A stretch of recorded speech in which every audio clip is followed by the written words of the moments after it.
And we can start over here because my grandson wanted me to point this out to you.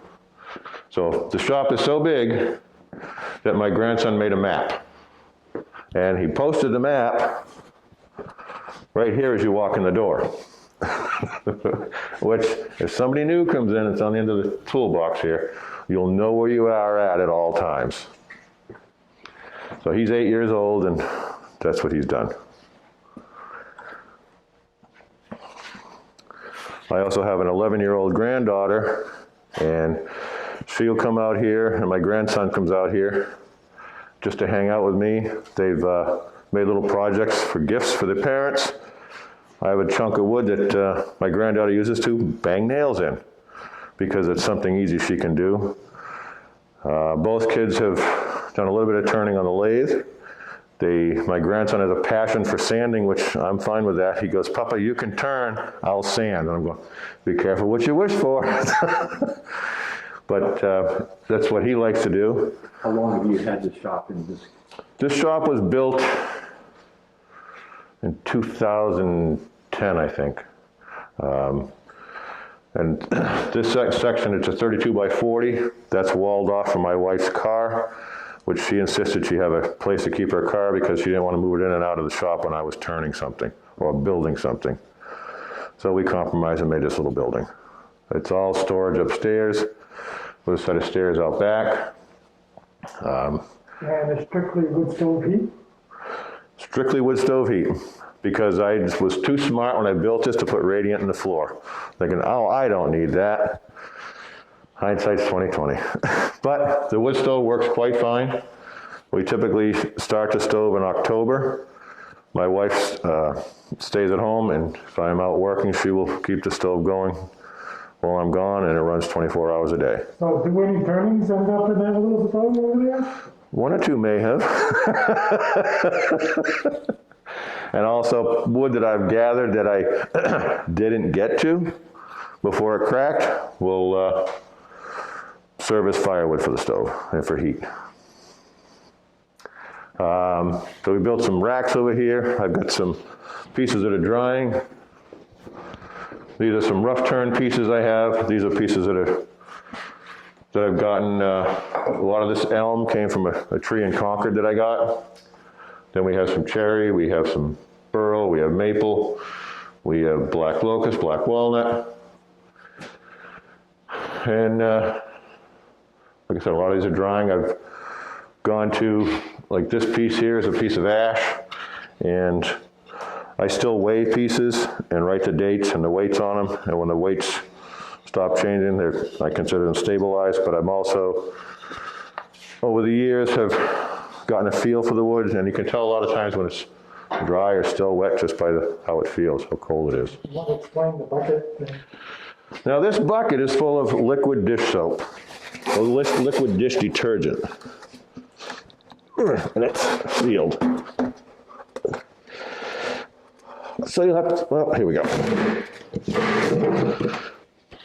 And what I do is I've taken people's Christmas trees on an article I read by Ron Kent, who was a Hawaiian wood turner. He passed away a couple of years ago. A friend of mine, John Drost, told me about it. And I read about him because he turned a lot of Norfolk pine, and pine is full of pitch. So he figured a way to stabilize pine or other woods so that he could turn and not have any issues with cracking. These are people's Christmas trees that I've done. I'll soak these for about a week to 10 days, let them dry, and then I can turn them. And this one's been cut for about 2 years now, and there's no checking or splitting in it. So I've turned Christmas trees with them, and people are excited to keep their Christmas tree that their first granddaughter had, or their first house. Here's two examples here. This was from my Christmas tree in 2017. This is from my Christmas tree in 2018. 19 is still sitting on the shelf over there. I haven't had a chance to do it yet. But as you can see, there's no checks, no splits, no cracks. And it's something fun, something different to do. I also make cutting boards because I have nothing better to do. These are an example of a couple I've done, and I just find them fun. They make great gifts. These are all woods that I've collected. This is a cherry board that I did. Kind of like this one, the natural edge. And again, I don't pay for any wood. I have one piece of wood in my shop that was paid for. My wife bought this for me. I want to say about 8 years ago. It's still sitting here. I don't know what to do with it. But all this other wood is free. But if I went by your house and you had a tree down, I'd stop and ask if I could have it. I've been denied before. I've had people go, what are you going to do with it? If you're burning it, no. But I tell them I'm a wood turner. 99.9% of them say, help yourself. So anytime I've gotten a piece of Jim goes, here, you can have this. Jim's going to get something I made. And that's just the way I am, and it's my way of saying thank you and, promoting our craft. And then again, more shelves for storage over here, more cabinets for storage. And I made this during COVID again. I made this cut-off sled for my table saw, which I wanted for years. Finally had the time, so we did it. All out of repurposed materials left over from jobs. Those sawhorses over there, I don't know if you got a picture of those, Claude. Those were made at the onset of COVID because, what am I going to do? So I always wanted some sawhorses to cut wood on. I bought an Alaskan chainsaw mill. I cut a couple of pieces on the ground, and I'm going, I'm not going to be bent over forever doing this. So I made those to support the logs. It was a fun project, something different. Never attempted mortise and tenon, but I kind of liked it. It was fun. Highly recommend it to anybody that wants it. If anybody's interested, I can give you a link to get a set of plans from, I think, Bryce Timber Works. And they'll send you a set of plans for the sawhorses. And I have my table saw here, which was the central point of my shop when I first built it. My wife had gotten me a lathe years ago before I built the shop, or after I built the shop. And it sat in the corner over there where Claude is for years. And then she suggested I use it or we get rid of it. So I decided to use it again. It was a Jet 1444. I used it for a couple of years, didn't have the bells and whistles I wanted. So I ended up buying my Powermatic, which I love. And I make, you don't need a great big lathe to make these, but even big lathes can make small turnings. See what else there are. The air filtration system, which I'll run anytime I'm in here working or cleaning. And I have a timer for it, so the timer always goes on because the fine talcum powdered particles of dust collect everywhere in a shop, and those are the ones that are going to kill you.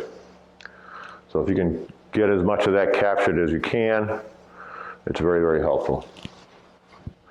Then over in the corner, we have our other tools stacked. Just a stationary sander, a bandsaw. I have a router table that I built. And on my lathe, because if I'm turning bowls and I want to be more outboard, this is in the way. So I'll take this, we'll take it right off. And I built this to set my tailstock on. It's out of the way, and I can pull this headstock this way. And I'm not trying to pick this up off the floor because none of us are getting any younger, and it is a little heavy. This is my dust collection system. Did a 6-inch trunk line. I bought a Clearview Cyclone dust collector, which is in the other room. It's kind of loud. We'll go in there in a minute. I don't use this as much when I'm turning, unless it's a drier piece of wood. Then I'll turn the dust collector on.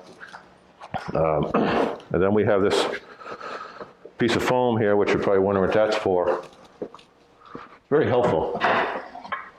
You've got your tools, you can lay them on the bench or they're gonna roll all over the place. So I happened to grab this one day, and my tools are right here as I'm turning. Oh, no, I wanna use this. I can reach around, grab it, put it back. Tools don't go on the floor. You're not worried about them falling off your lathe.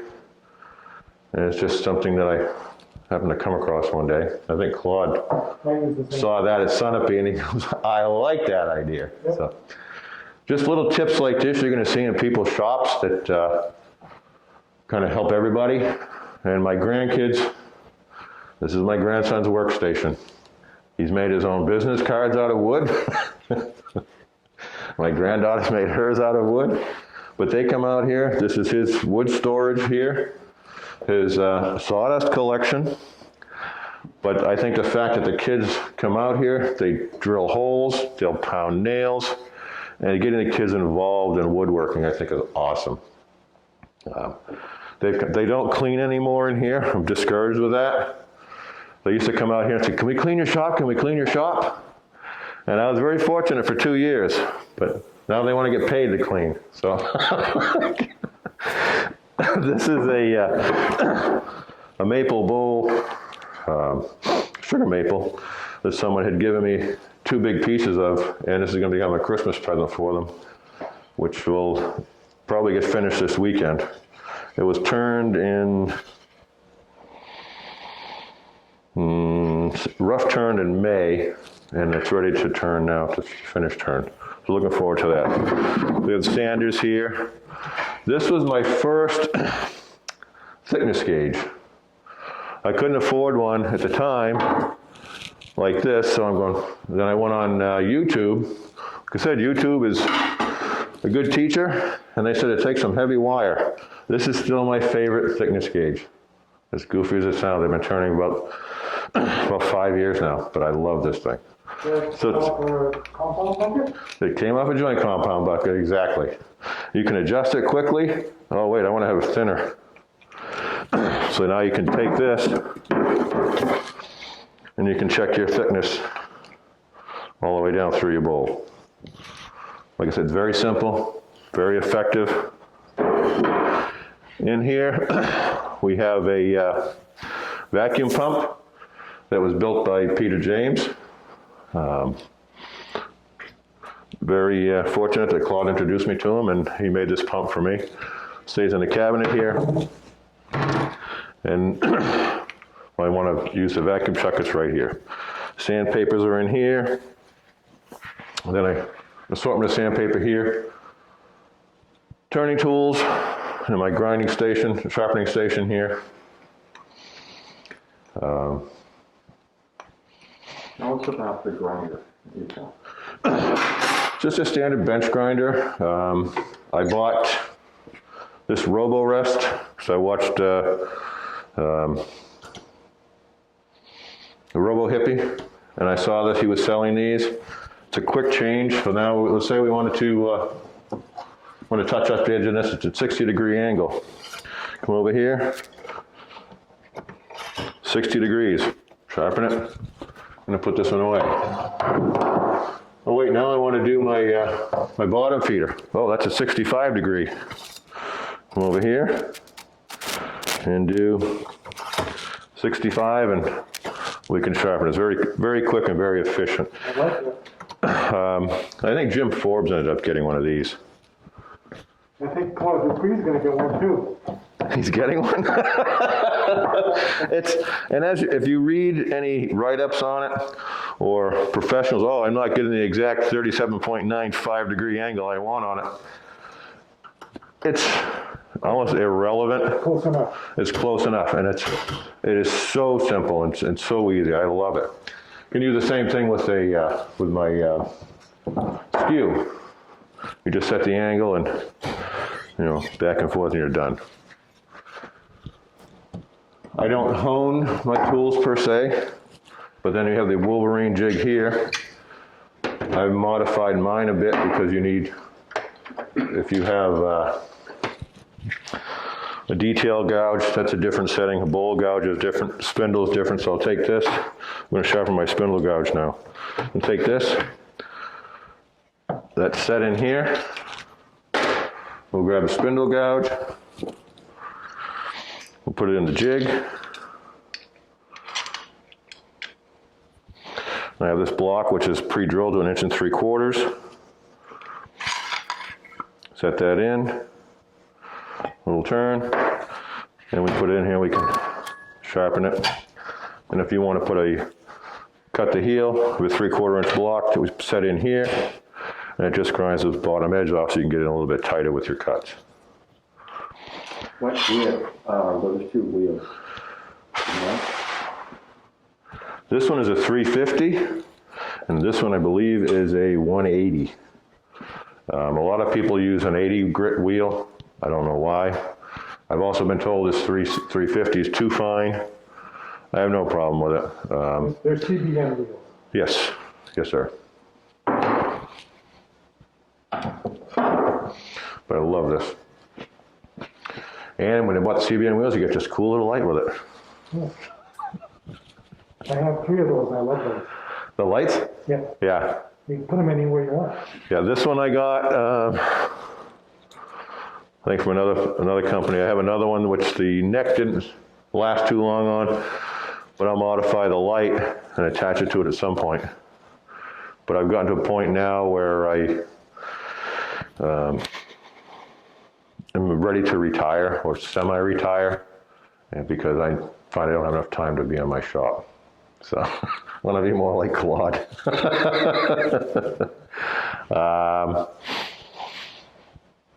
So what else can we do here? Then we have more storage in here. Just a quick guide on angles.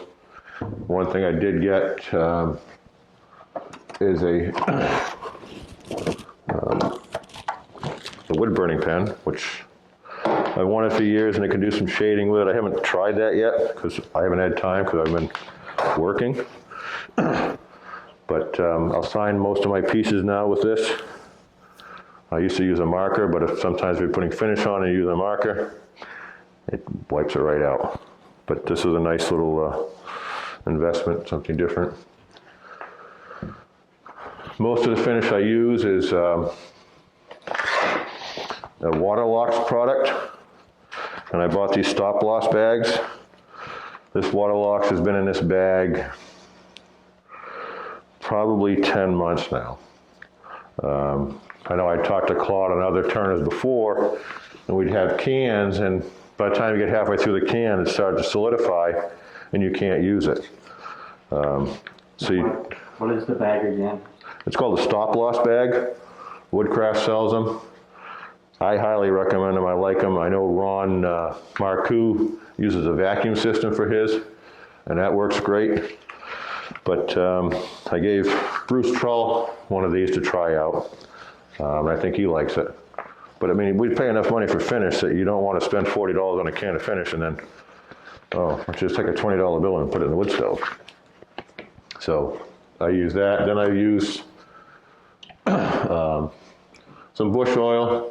This is the scale I use for weighing my bowls, some of the smaller ones, because you can't, I think it only goes up to like 9 pounds or something. But then I do that. I tried a new product I just bought with some Triple E. I've only done a couple of pieces with that, but a lot of pieces, the smaller angels I made lately, I'm also using Mylans, because I can put that on a lathe before I cut it off. I just touch up the bottom and touch up the wings when I cut those. This is another product I like. Explain why you weigh them, the scale. The who? The scale, why do you weigh them? I weigh them for moisture content. So let me go grab a piece. Okay, there we go. So now it's 1.195. So it's lost a little bit of weight. I would turn this now. I'd be comfortable turning that as a dry piece. But again, I'll mark this down. And then when I decide I want to make something with black locust, I'll check it again.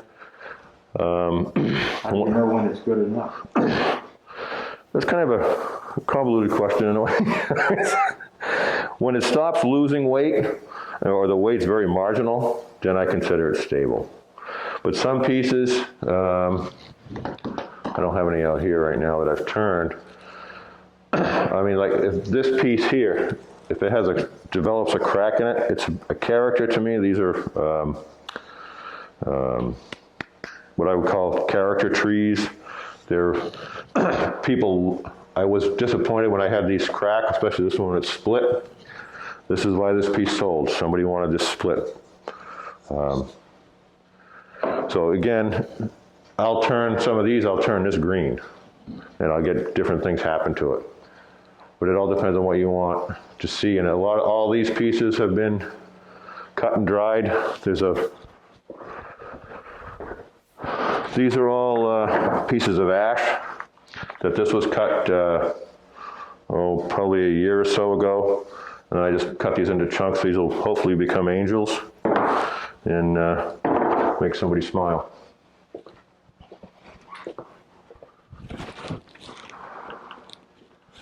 And then I'll use old cottage cheese containers, and I'll put my finish in here from that bag. Just what I think is how much I'm going to use. And then you're not dumping a whole bag in there, you're not opening up a whole can and having the air get to it. Again, my grandkids have made all these wonderful things for me to know where my keys are, know where my street is that I live on, Emerson Street. My grandson wants to develop Bill Emerson's bowls and boards, and Luke sands them, and I turn them. And I'm fine with that one. Here's his collection of sandpaper. His sister will come out here and sand, and he is very adamant about knowing his grits. You start at 80, you go to 120, you go to 180, and you don't skip. This is a top that I helped him make on the lathe. My sister-in-law made him his own turning smock, turner in training. So for Christmas last year, my wife and I got him a set of Carbide turning tools. These are his own personal tools. And we have a little step stool over there that he'll get up on, and I guide him through the turning process. And then when it comes to sanding, he doesn't need any help with that. He sands it himself and has fun doing it. I can't throw away any of my cut-offs that come off the lathe. He has to go through them first, which is fine. Then this workbench I made when I first built the shop. I was going to make the super bench out of LVL timbers, LVL beams. I made them, went away for a month on vacation, came back, and it was all twisted. So I was kind of upset about it. I went online looking, happened to come across the Woodwright shop, and he was making a bench, a shop bench that wouldn't move. So that caught my attention. It's made out of MDF top, bottom, and the middle is a honeycomb. It's 6-inch squares. We ran 6-inch spacing across the table this way, and it's 6-inch blocks. They're all glued and nailed, and this is glued on top of it. This thing does not move. It's very stable. I'm very happy with it. And then I put it on wheels, a little shelf that when you're making something, you need squares, throw the square in there. Then a vise here is my compressor, which is a little noisy. It's a big compressor, it's old. I can't convince my wife yet to let me put it in where her car is, but one day I hopefully will. Just because when it comes on, it's very loud. I purchased this sander last year. Love it for doing cutting boards. It just makes some nice work. Saves me work. The dust collector I keep in my wife's bay in the garage. It's a little noisy, so we put it in here.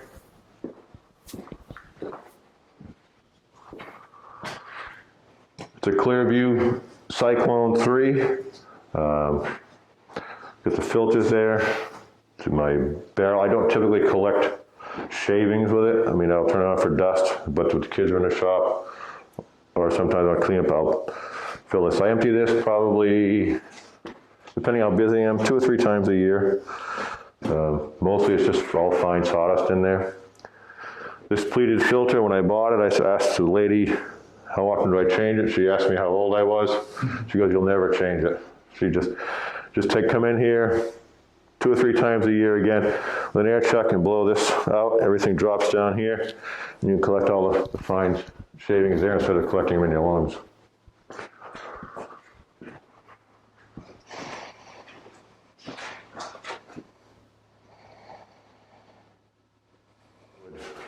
My friend had it cut. His uncle was going to throw them away. He grabbed them from his uncle. He wants me to make side lights for a door for his house, which is going to be an interesting challenge, but I think it'll be fun. Yeah. And a cool idea. And again, it's one of those things where, hey, I got this from somebody, can we do something with it? And well, sure we can. So that's what, but sometimes my math isn't so good. So we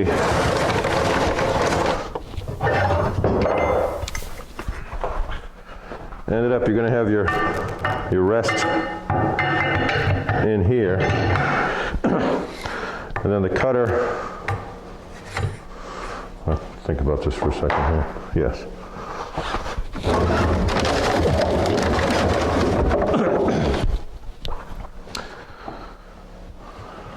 Give me a second here. Think what I'm doing. Oh shoot, I'm not right. This can show you where in that piece you're going to be. Like I said, I haven't used it in a while. This past summer has been so brutally hot that I didn't spend a lot of time out here, like I said I was going to. But we'll do it again.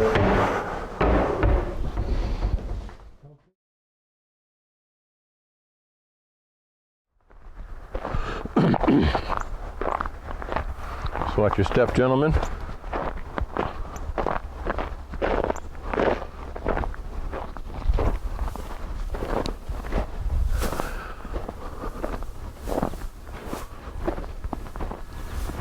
So we have chickens also, so all my shavings will go right into the chicken coop.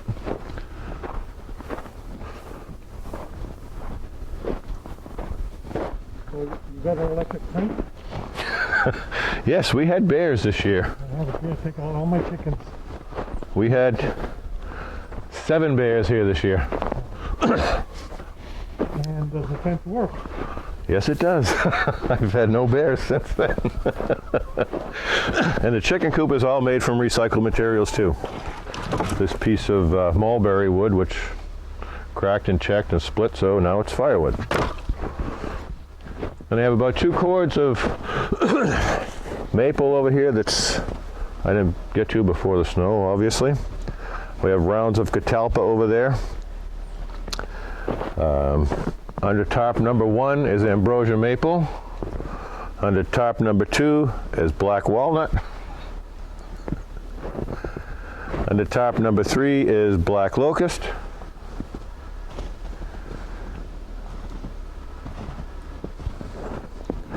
And the ends on the stuff under the tarps has been anchor sealed, 2 coats on both ends. So hopefully we can get some pieces out of that.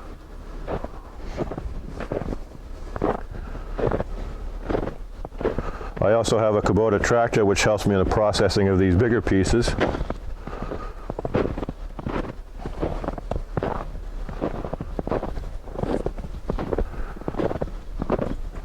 I can't show you this. This weekend I have to cut 2 burls off this black locust that I got, which it's been here. That piece has been cut about a year and a half, 2 years, and it's been sealed. That's a big chunk of wood. Yeah, it is. Yeah. I got some more wood there. I told you you had a little bit of wood. Then over there, that's all black locust there. Under the tarp I have apple. I have some pieces of elm still and some more ash.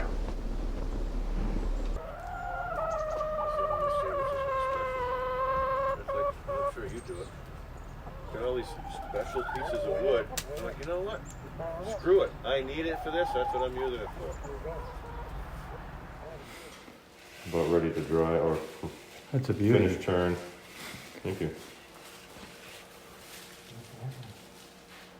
What do you do with check in the wood? Do you do anything? With checks, Yeah, for checks. Do you Uh, salvage it? sometimes I do. I've gone to fix some pieces before, and I've had people, no, I don't want to do anything with it. I want that in there. I'm like, okay. But sometimes I'll take, I went down to the hardware store and I got some brass key filings. And I would take some CA glue and fill this crack here and put the key filings in it and force them in there, both sides, and then when it dries, you can finish the piece and you can change it out. My son got me some epoxy last year for Christmas, and I haven't ventured into that yet. But I will. All in time, so I have to quit work so I can do this. That's right.